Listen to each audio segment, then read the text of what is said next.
This is a woman who really created this opportunity for other women to run.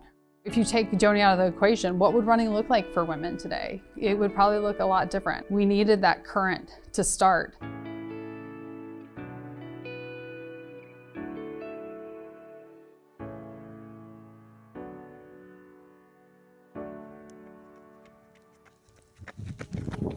When I first started to run, I didn't want to be seen out on the roadways running. I was trying to shed a tomboy image, especially growing up with my three brothers. I would do most of my running in an old abandoned army post near the home where I grew up in Cape Elizabeth. And then one day I said, I don't care what anybody thinks. I don't have time to walk. I've got to run to and fro. And that just started the running journey on the public roads. Started her career at Boston in 1979 as a student at Bowdoin. And then, of course, she won again in 1983 in world record time. She was not in the majority, and she really started this movement to show women what was possible.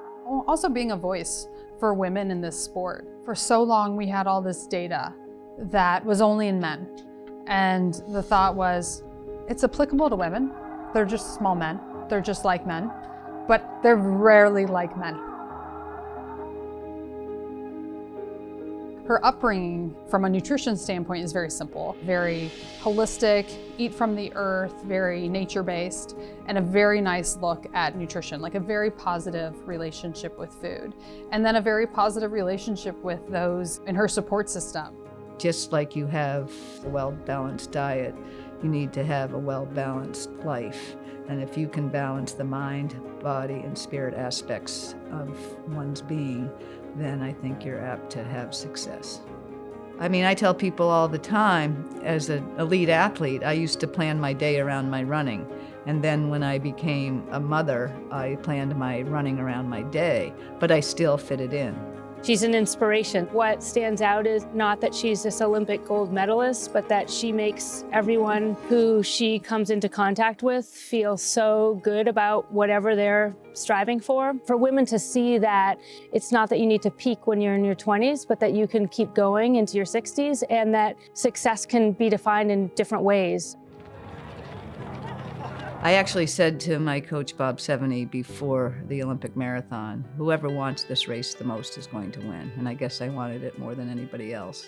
My career was going to be over in 2008. It was going to be my last marathon. It was an Olympic trial in Boston where I had run my first marathon. And I thought, you know, this tells a great story. I'm going to try to run a sub 250 at the age of 50 in a marathon in Boston where I started my career. How could you script a better ending? And then Abbott came onto the scene with the Global Marathon Series, the 6-star series, and it was like, yeah, I need to do this. Abbott is a global leader in healthcare. When we think through our tagline, life to the fullest, it means embracing every single second that we are given and optimizing it. How do we not only live longer, but fuller? That's what we're trying to help others do. Living life to the fullest is what I've been doing. When I think of 40 years, I think that's a long time. And sometimes 1984 seems like it was yesterday. But the fact is, I still compete with myself. I really don't care what other people think about my performances. I just think about what I think about my performances. When you're a legend, you leave a legacy, and she's still going. The marathon is really a metaphor for life. We don't know what life is going to hand us, and we don't know what's around the next bend. There are no shortcuts in life. Run your own race.